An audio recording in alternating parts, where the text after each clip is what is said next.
ಉಮಾಸ್ತುತಂ ಶೋಕ ವಿನಾಶಕಾರಣಂ ನಮಾಮಿ ವಿಘ್ನೇಶ್ವರ ಪಾದ ಪಂಕಜಂ.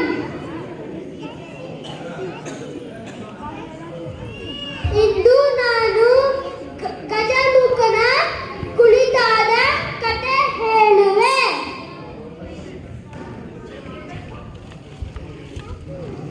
ಪಾರ್ವತಿ ದೇವಿಯ ಪತಿ ಶಿವ. ಒಮ್ಮೆ ಶಿವ ಮತ್ತೆ ಅವನ ವಾಹನ ನಂದಿಯನ್ನು ಲೋಕ ಸಂಚಾರಕ್ಕೆ ಕರೆದುಕೊಂಡು ಹೋದನು. ಅದೇ ಸಮಯದಲ್ಲಿ ಪಾರ್ವತಿ ದೇವಿ ಯಾರೂ ಇಲ್ಲದ ಕಾರಣದಲ್ಲಿ ಸಖಿಯರು ಇಲ್ಲದ ಕಾರಣದಲ್ಲಿ ಅವರು ಒಂದು ಉಪಾಯ ಹುಡುಕಿದರು.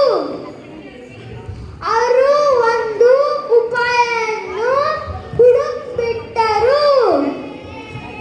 ಆವಾಗ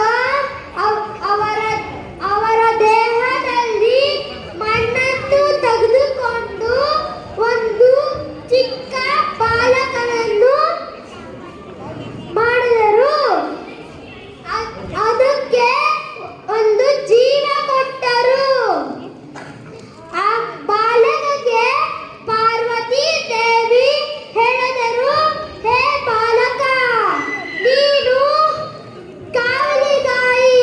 ಯಾರು ಬರಬಾರದಂಗೆ ಕಾವಲ್ಗಾಯಿ.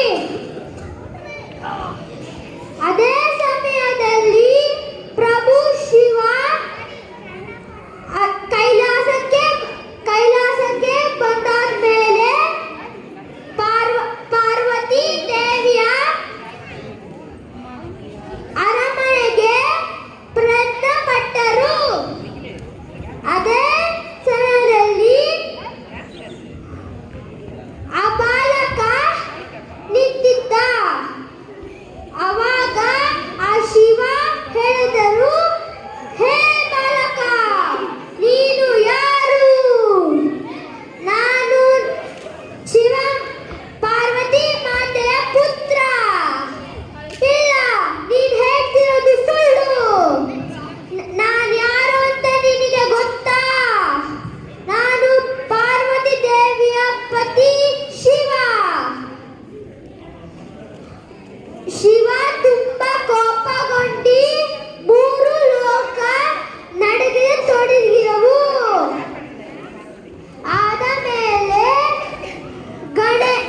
ಆ ಬಾಲಕ ಹೇಳಿದನು, ನನ್ನ ಮಾತೆಯ ಆಜ್ಞೆಯಿಂದ ಯಾರನ್ನು ಒಳಗಡೆ ಬಿಡಲ್ಲ. ಪ್ರಭು ಶಿವನಿಗೆ ಇನ್ನ ಕೋಪ ಬಂತು. ಅವನ ಶಸ್ತ್ರಾಸ್ತ್ರದಿಂದ, ಅವನ ತ್ರಿಶೂಲದಿಂದ ಆ ಬಾಲಕನ ತಲೆಯನ್ನ ಕತ್ತರಿಸಿ ಹಾಕಿಬಿಟ್ಟರು. ಆ ಬಾಲಕ ಅಮ್ಮ ಅಂತ ಕಿರಿಚಿದಾಗ ಪಾರ್ವತಿ ದೇವಿ ಓಡಿ ಬಂದಾಗ, ಹೇ ಪ್ರಭು, ನೀವು ಯಾಕೆ ನನ್ನ ಪುತ್ರನ ತಲೆಯನ್ನು ಕತ್ತರಿಸಾಕಿ? ನನಗೆ ನನ್ನ ಪುತ್ರ ಬೇಕು. ಶಿವನಿಗೆ ಒಂದು ಉಪಾಯ ಉಳಿದಿತ್ತು. ಏನೆಂದರೆ ಅವರ ಸೇವಕರನ್ನ ಕರೆದಿ, ಹೇ ಸೇವಕರೇ, ಭೂಲೋಕಕ್ಕೆ ಹೋಗಿ, ಆ ಭೂಲೋಕದ ಕಾಡಿಗೆ ಹೋಗಿ, ಯಾವ ಪ್ರಾಣಿ ಉತ್ತರ ದಿಕ್ಕಿನಲ್ಲಿ ಮಲಗಿರುತ್ತೋ ಆ ಪ್ರಾಣಿಯ ತಲೆಯನ್ನ ಕತ್ತರಿಸಿಕೊಂಡು ಬನ್ನಿ. ಸೇವಕರು ಭೂಲೋಕದ ಕಾಡಿಗೆ ಹೋಗಿ ಉತ್ತರ ದಿಕ್ಕಿನ ಮಲಗಿರೋ ಆನೆಯನ್ನ ತಲೆಯನ್ನು ಕತ್ತರಿಸಿಕೊಂಡು ಬಂದರು. ಶಿವನ ಹತ್ತಿರ ತಗೊಂಡು ಬಂದರು.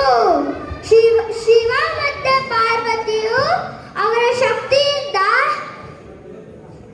ಗಜಮುಖನಿಗೆ ತಲೆಯನ್ನ ಜೋಡಿಸಿದರು.